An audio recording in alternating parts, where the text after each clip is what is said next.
afternoon, everybody. Thank you for joining us this afternoon. I don't know who saw Emily previously. She was on stage, 6-inch heels, dancing around all over the place. I will not be doing that. My colleague Richard said, keep 2 or 3 fingers on the lectern and you won't stumble across the stage. So I'll be trying that this afternoon. My name's Mark. I'm actually a disturbed ecologist, so I do have a little bit of a background on ecology. I studied at university. Yes, I did go to university. That was what I did in the 80s.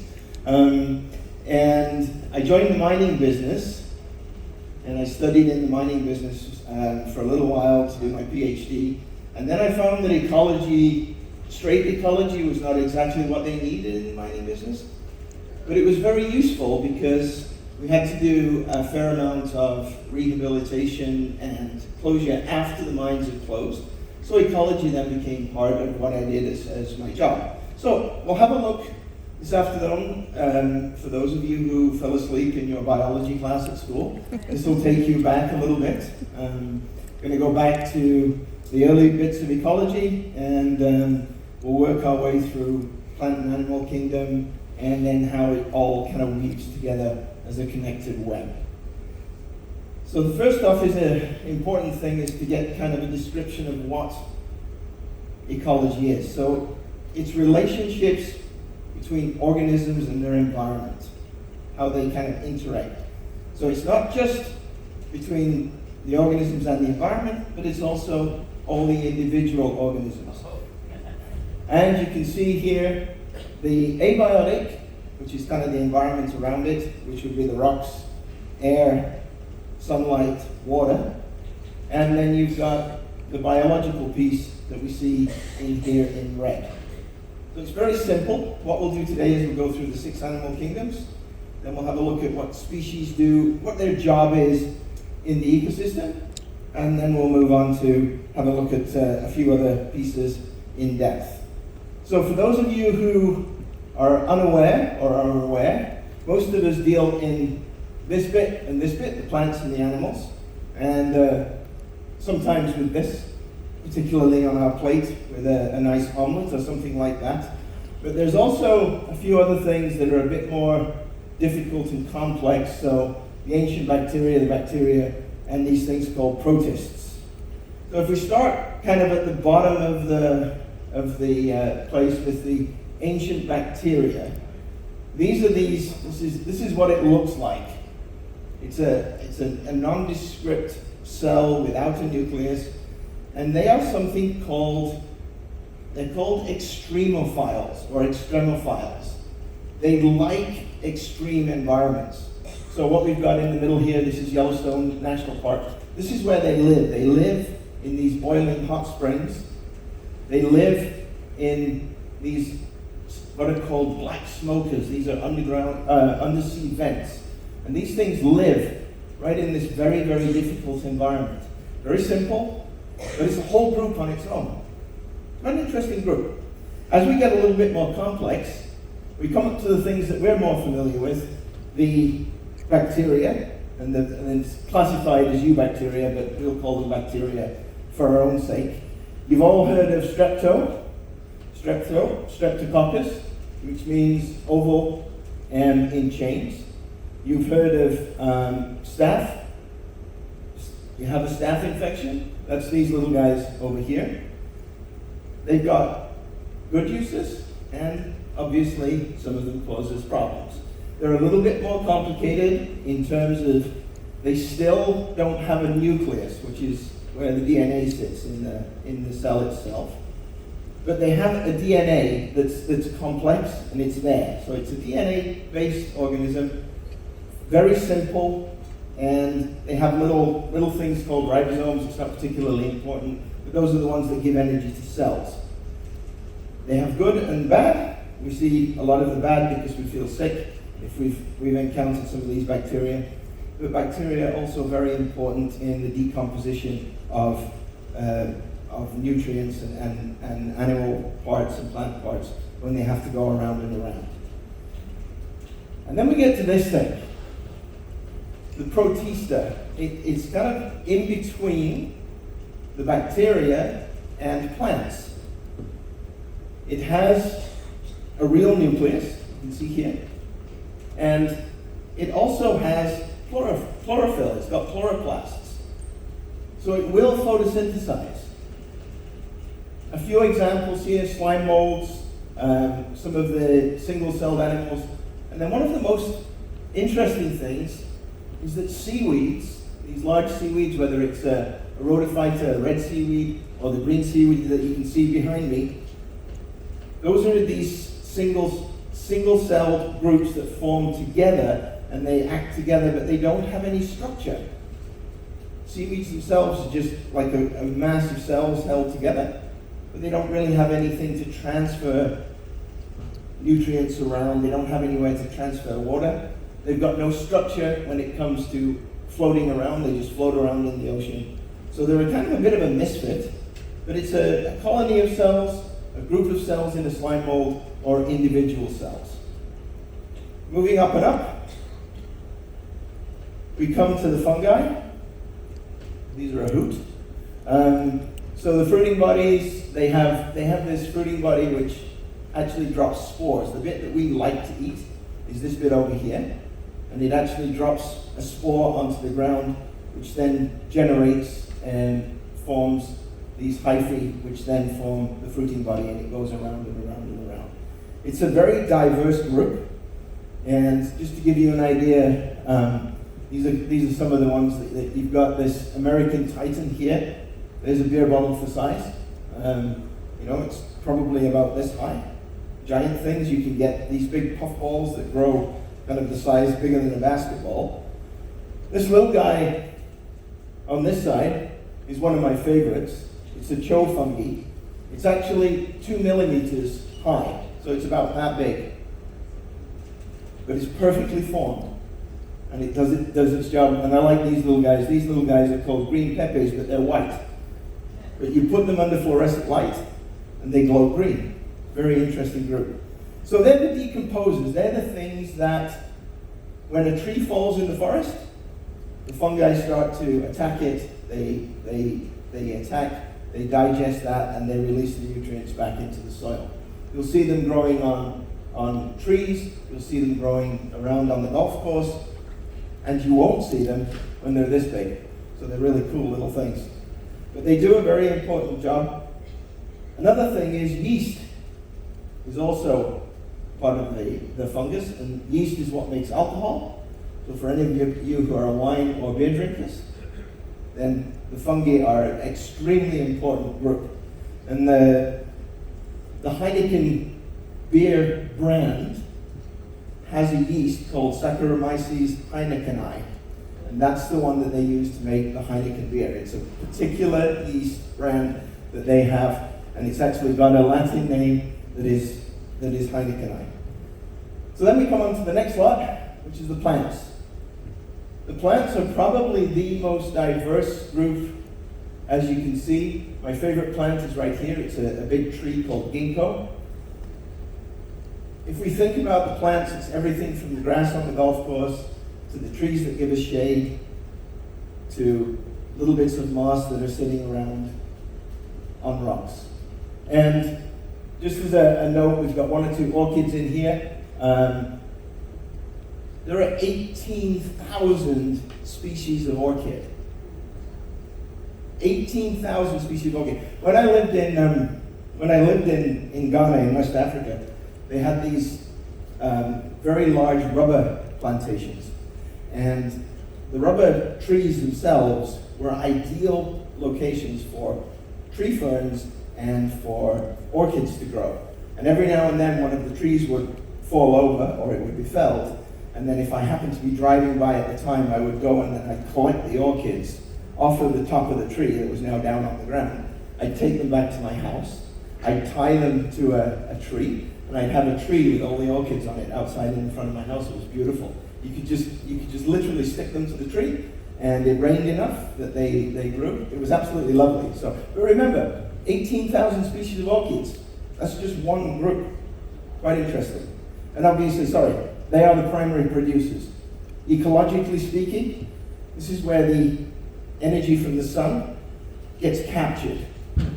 And you'll find a lot of my talks, I talk about energy and energy transfer. These are the guys who are the actual solar panels for the ecological system. They capture the energy, they convert it from sunlight into sugars, they convert it from sunlight into proteins, and they build the base energy that these guys either consume or eat in various ways, shapes, and forms. So the animal kingdom, broken up into invertebrates, which is your group up here. So you can see like starfish, sea anemones, this one is an urchin, snails, spiders. Those are all the guys without a backbone, without a vertebrae. It doesn't have to be a bone vertebrae, it just has to be a vertebrae of some description. And then you get down into here, you've got crocodiles, snakes, lizards, everything that you can possibly imagine in the group, everything from owls to pumas. And it all looks very complicated. It all looks like this. The animal kingdom is broken down into everything from sponges to the things that grow in your gut that you don't want. So you've got parasites and all kinds of stuff. The bit that we normally like to look at are down here. These are the vertebrates with the amphibians, reptiles, birds, etc. Those are the pieces that we focus on. But everybody around here, all of these species, they also have a job. And in ecology, what we're looking at is what job each one of these things does and how they fit together in a web. So we'll look at the overall piece here. So an ecosystem itself forms part of this kind of continuum towards the biosphere itself, which is the Earth. So we start off with the individual organisms. We may have a population, species, then we go to a community. But this is the bit that we want to look at right now, the ecosystem. This is how all of these things come together. One of the things we need to understand is that an ecosystem, unless it's something like a lake where it's got a hard boundary, terrestrial ecosystems move one into the other. They kind of flex and they move, so you will get from a grassland into trees. But with time, that boundary may move spatially. If there's a change in climate, if there's a change in weather conditions, drier areas tend to be grasses, wetter areas tend to be trees. But that wet and dry boundary moves. It's a very nice boundary right across Saskatchewan. It's called Highway 17 and it runs diagonally across Saskatchewan. To the south of Highway 17, it's mostly grassland. To the north of it, it comes into aspen parkland and then it goes into the boreal forest to the north. And you can see that as you drive across the country. So all of those animals we think of coming into the food chain, and you remember where I saw the plants as the primary producer? The plants are the ones that get the energy. They're the ones that capture the energy. It's all about energy. It's all about energy and energy flow all the way around the food chain. So in this particular case, we have the grass on the golf course, which is then eaten by a grasshopper, which is a primary consumer. Then we have secondary consumer, like a mouse or a small hawk might eat the grasshoppers. And then you've got the tertiary consumers. Something else might eat the mouse, like a snake, a small cat, a wild dog might eat a mouse. And then finally we have the top predators, what we call the top predators. Those are the ones that we get all excited about, like tigers and lions and things like that, right?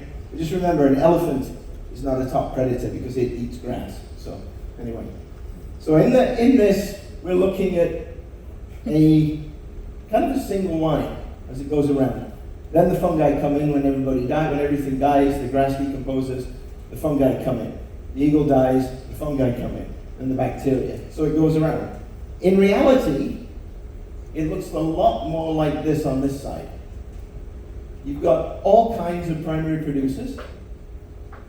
On the golf course or wherever it happens to be, you've got grass, you've got trees, you've got shrubs, you've got everything that you can think of. In a forest, you've got all kinds of stuff, you've got ferns. And then you've got all of these kind of primary consumers in here, which then go to a different group, and there's not just one thing that eats frogs. There's lots of things that eat frogs. Frogs could get eaten by a heron, they could get eaten by a fish, they could get eaten by a whole bunch of different things. And then finally we get up to these kind of what we call the top predators.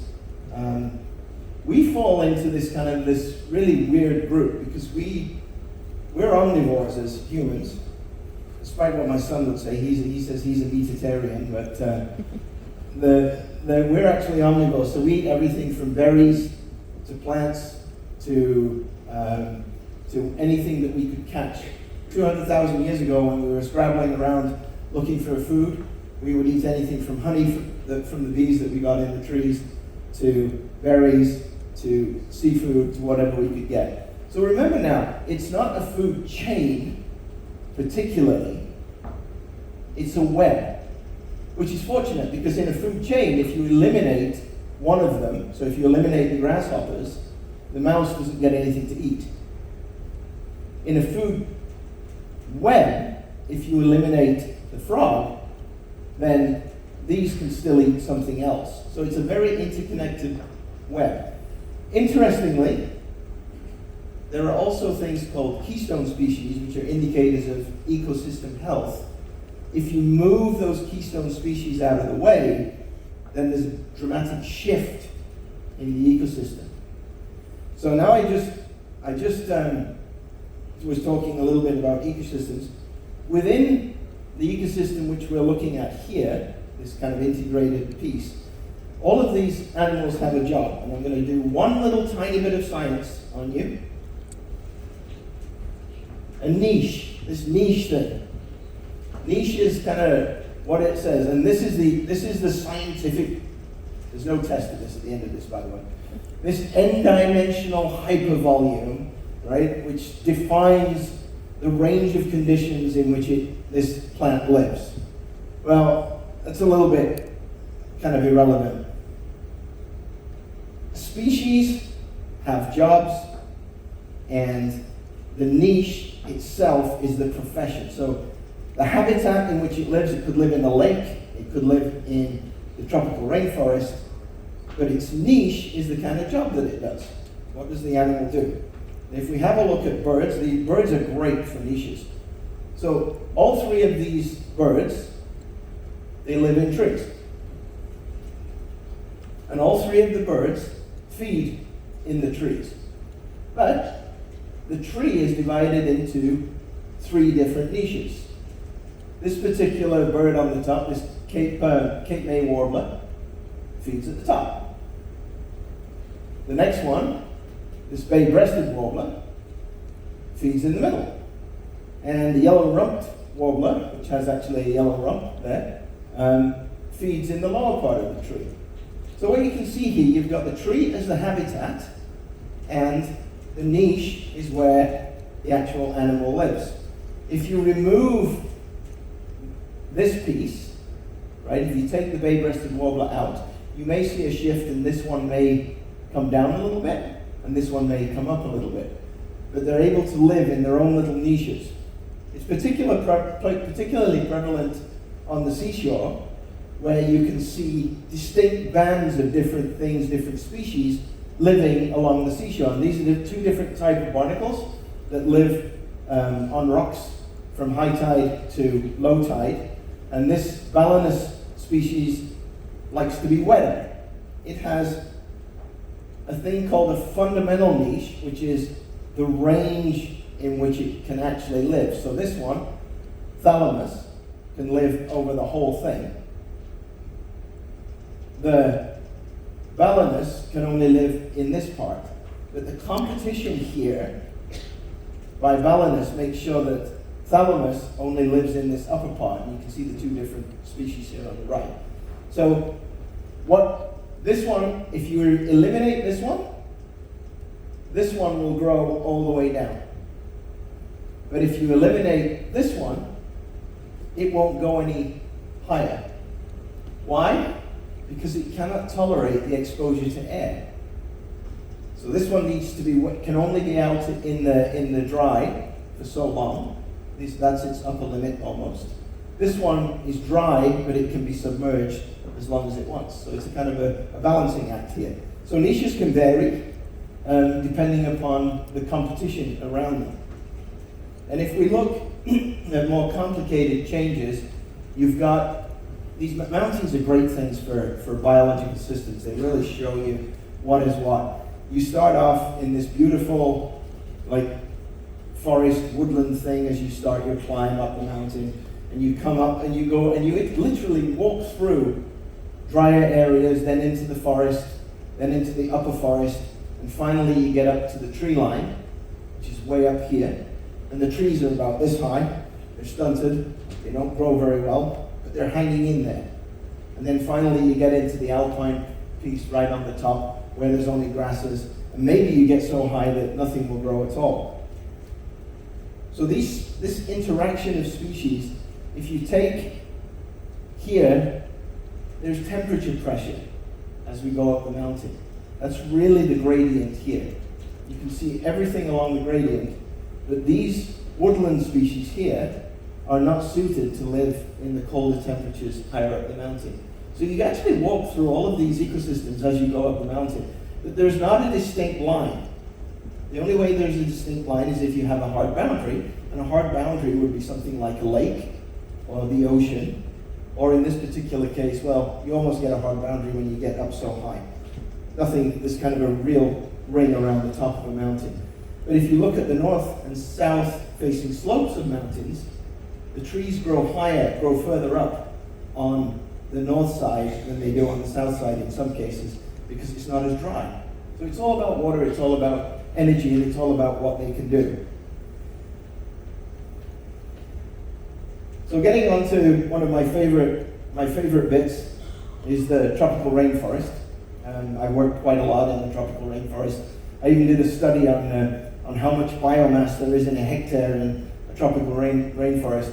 There's 400 tons of material in a hectare in the tropical rainforest. We actually calculated it. We didn't cut it all down. We just calculated the measurements that we did from the trees. But when you fly over the rainforest, it looks just like broccoli. If you're up high enough, it looks just like broccoli all over the top. And all of these trees are jammed together like broccoli on the supermarket shelf. And if you're just high enough above it, that's what it looks like. If you can see, there's one broccoli floret, there's another one. And these are all individual trees. And they're up there, they're probably 30, 40 meters high, and they're all competing for one resource. They're all competing for light. There's enough water in tropical rainforests. The nutrients cycle really quickly in the base, so these guys are competing for light. That's what the limiting factor is in this particular case. And in one of my later talks, I'll talk about the tropical rainforest and energy cycling and nutrients in a lot more detail. But if you look at the understory is plants that are very well adapted to low light conditions. These do well in my living room because I don't have a lot of light in my living room. So if I want to plant in my living room, I get these kind of plants, and they're low light. You've got all kinds of lianas and ferns and that sort of thing. But it's a lot less dense down there. Everybody's captured all of the light, and these bottom layers are a lot less dense. Now, how does ecology work, and how do ecosystems work as it relates to succession? There's this thing called succession where I don't know about you, but in my garden, when I plant a nice flower bed, there's a whole bunch of weeds coming and trying to get in there. So I spend the whole summer ripping out weeds to try and keep my flower bed under control. I decided to get rid of that, and I put mulch down instead now, so I was sick of weeds. But weeds have got a particular job. And this is part of remember I said that all of the species have a job and they have a role? This is where we're looking at Glacier Bay. This is Glacier Bay in Alaska. And this is what happens when a glacier retreats. When a glacier retreats, when a glacier melts, the glacier was formerly here, and now it's somewhere back up here. You get an exposure of the glacial till that's left, which is fairly fairly low in nutrients, but you can get something in there. And what happens, these pioneers, what we call pioneer species, what you would know as dandelions, they come in because their seeds will blow a long way. They don't need very good conditions in which to grow. They pop up. Dandelions in Denver will grow on a concrete sidewalk if you let them. So they come in very, very quickly, and they change the environmental conditions.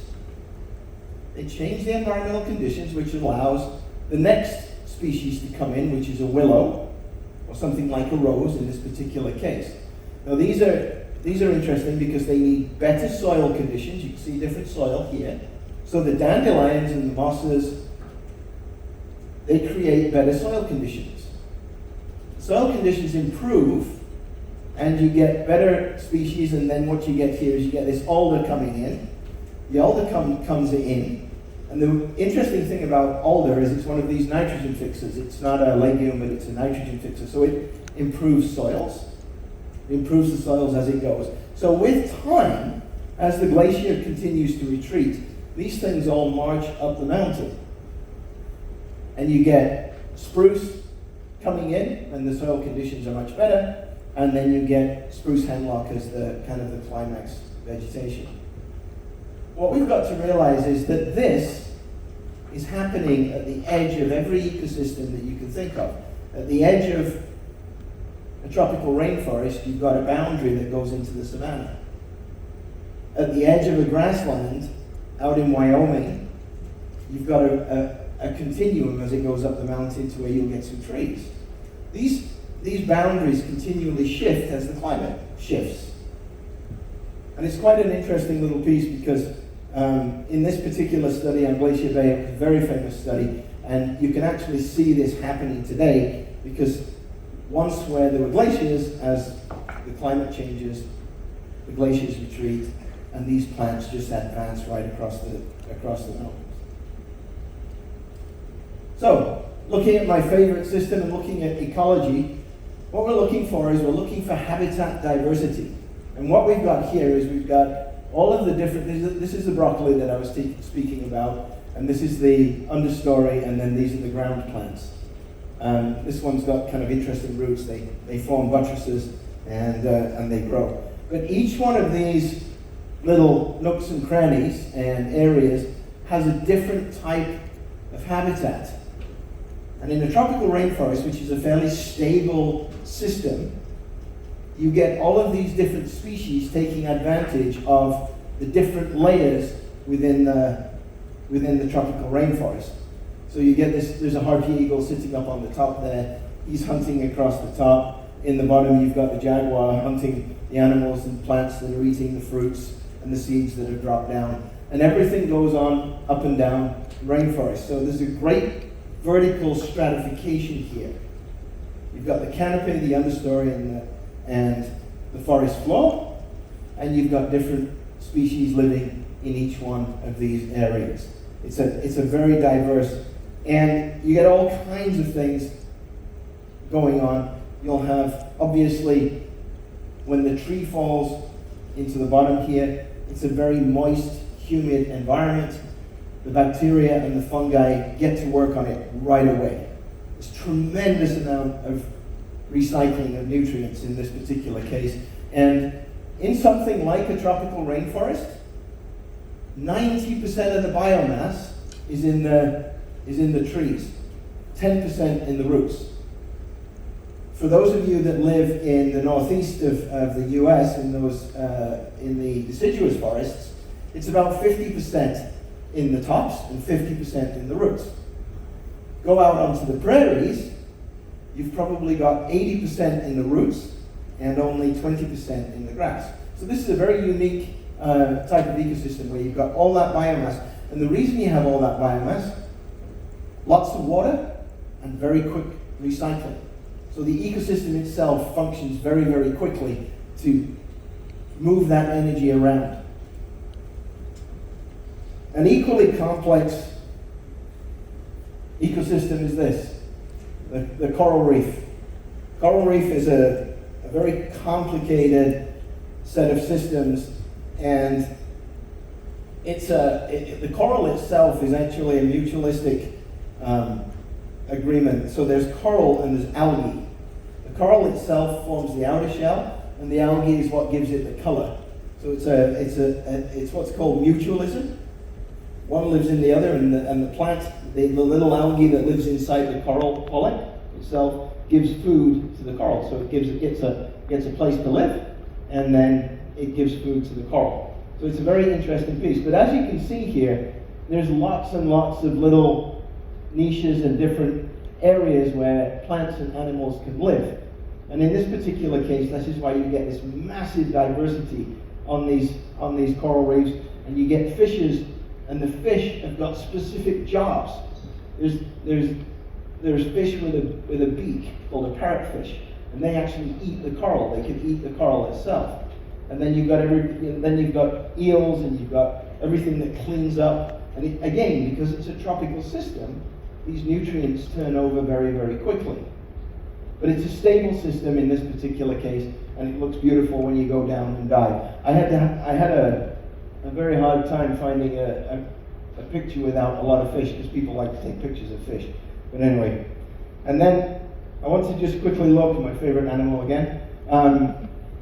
This is an ecosystem that's relatively simple. It's almost like a food chain. In this particular case, there's a food chain which is controlled. This is the kelp, giant kelp, and there's a kelp here, and they anchor on the bottom. They've got a kind of a thing called a holdfast, and it looks just like my hand. It sits like that, and then the kelp comes off it and floats around. Well, these little critters, these sea urchins, they just eat the bottom of the kelp. They don't eat, it's like my kids. They won't eat the broccoli. They'll only eat part of it. So they eat the bottom of the kelp. You take the sea otters out, and what happens is the kelp is removed, because the sea urchins here, they move along the bottom and they just eat the kelp floats away, and you've got a denuded ecosystem. And there's this little sunflower sea star that they also eat sea urchins. But unfortunately, as the temperatures increase, the reproductive rates of the sea urchins go up, the reproductive rates of these sea stars goes down. So as the urchins get more and the sea stars get less, there's a disequilibrium there, and the sea stars then badly affect that. Now your keystone species in this particular place, I mentioned the keystone species before, is the sea otter. These big guys, they'll eat dozens and dozens of these urchins and keep the population in check. So you keep the kelp, and you keep the biodiversity that's associated with all of the niches that the kelp will give, while the sea otters are busily, hungrily eating the sea urchins. And it's gone down, and it actually tucks sea urchins into a little flap under its arms. It goes down and it picks the sea urchins up, stuffs them under its arms, and one in each hand, and then comes back up to the surface, and then it pulls them out while it lays the table for dinner. It's quite an interesting little animal. But when you bring sea otters back, you find that the kelp comes back, then the kelp gives habitat for other species, and the other species come back. So anyway, that's the sea otter in the coastal system, and it's a big success in the California coast. So why do we care about ecosystems? It's just an ecosystem, it's just whatever it is. Well, the ecosystems themselves give something called ecological services. They give a service to us. They do things like provide us with food. They provide the fundamentals to the ecosystem itself. So soil formation, photosynthesis. This is the important one here, energy, right? But they also have a cultural significance to us. Why are we on a cruise? Because we love the ocean. We love that boundary between the terrestrial and the marine ecosystem. We're coming out. It's a thing. Why do we have national parks? We have national parks, and people, it's interesting, when you do an investigation into national parks, even though a person cannot get there, like these national parks in Alaska, they put a value on that park. And they can actually say, well, that national park is worth $50 a year to me, or $100 a year to me, even though they'll never go. So what you've got is you've got these ecosystem services that help pull everything together, and they really, provisioning, providing food, regulating. You've got marshes that purify water. You've got flood control in marshes. You've got floodplains and all that kind of thing. Our problem is we always build in floodplains, and that's not a good thing. And if you've ever gone out on a hot day and you've walked from the sidewalk into the forest just to take a walk with the dog or something, you'll notice that the temperature out there compared to the temperature in the forest is dramatically different. So you've got temperature regulation, you've got all things like climate circulation, you've got climate effects. So there's a compelling reason as to why we should keep our ecosystems functioning, because it provides us with a place to go. So,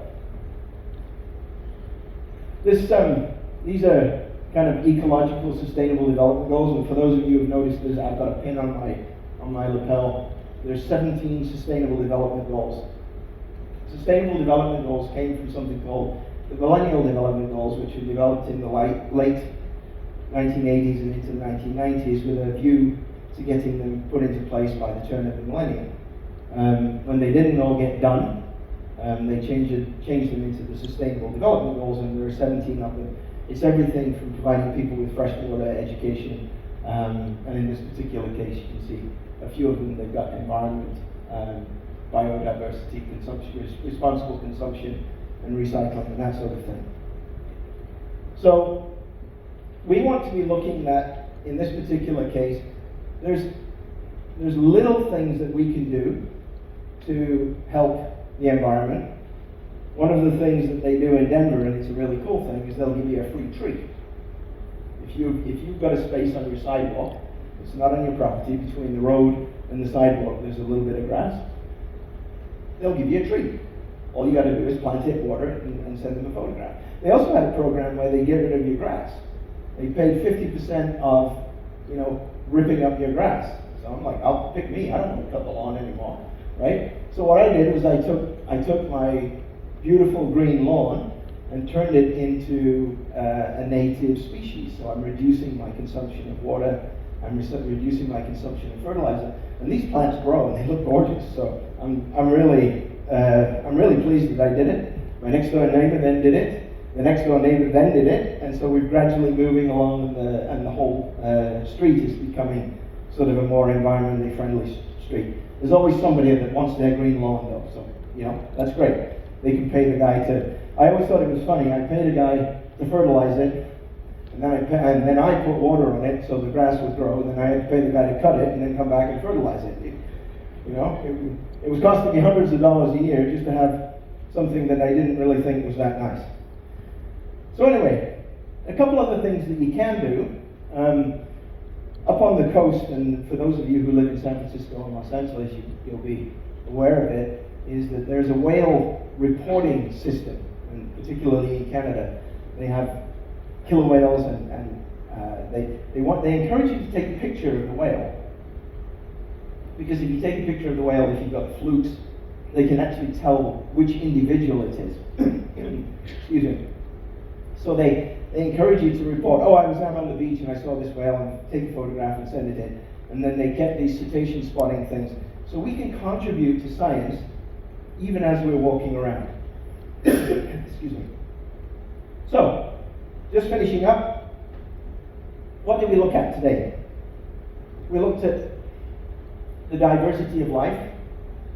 And for those of you who are asking, which I know you're absolutely burning to know, where do viruses fit in? They actually don't. There's a whole separate category because they don't have a cell wall, they don't have anything. They're just a strand of RNA surrounded by a bit of protein. And they can cause so much trouble to us. It's really weird, right? The smallest little thing causes the biggest problems. But viruses don't fit in there. But we went from the things that live in the smokers, the Archaebacteria here, all the way around to the plants and animals, and finally the fungi, which recycle us after we're dead. and gone and buried. The worms come in, and the worms crawl out, and the fungi come in, and we get recycled. Then we looked at the niche. These are all birds sitting on a shore. You've got flamingos, ducks, all living on different things. That's actually an oyster catcher, and that's a spoonbill, so this is a little bit wrong. But anyway, I took that, and then we got from that kind of food chain concept to the ecosystem concept, where you've got this web of interconnected species. We've started to reintroduce in England. They started to reintroduce beavers. Beavers were trapped out in, I believe it was the 1700s in England. There were no more. In the southwest of England, they've reintroduced beavers into the ecosystem, and it's made a tremendous difference in flood control. So these beavers are building these dams in all over the area. It's changing the ecosystem, absolutely, because when a beaver builds a dam, it floods an area. Okay? So the trees won't grow because they can't get oxygen. But a different species of tree, like a willow, will come in and they'll grow. So it's really a fantastic thing. They've introduced wolves back into Yellowstone National Park. They've introduced wolves back into parts of Colorado. These wolves, it's controversial. Why? Because they'll occasionally take sheep and cattle, and then they eliminate that particular wolf that's the rogue wolf. But they control the deer populations. If they control the deer populations, then the plants and animals can grow. I was in, how much time have I got? Oh yeah, I've got 3 more minutes, so I'll tell you a quick story.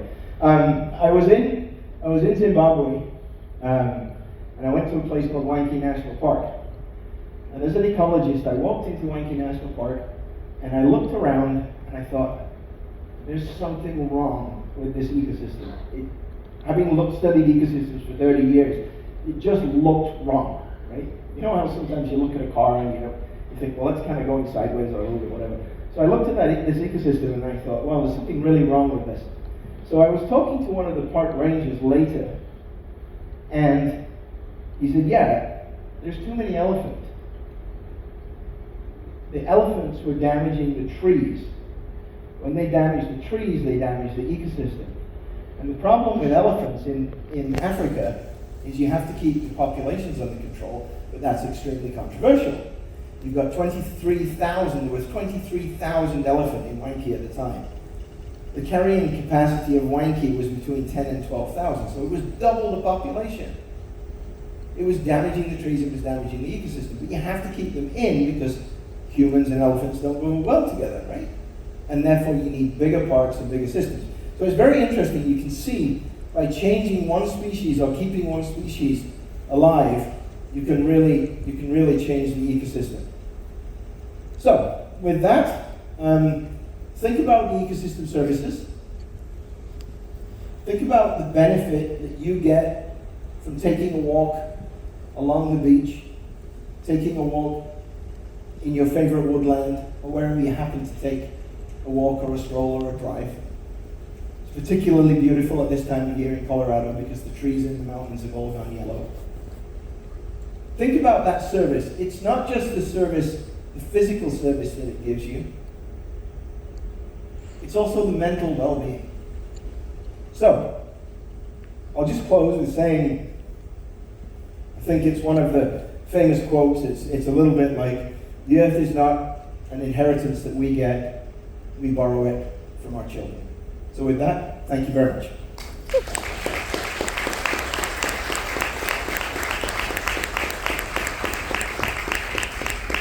And I'll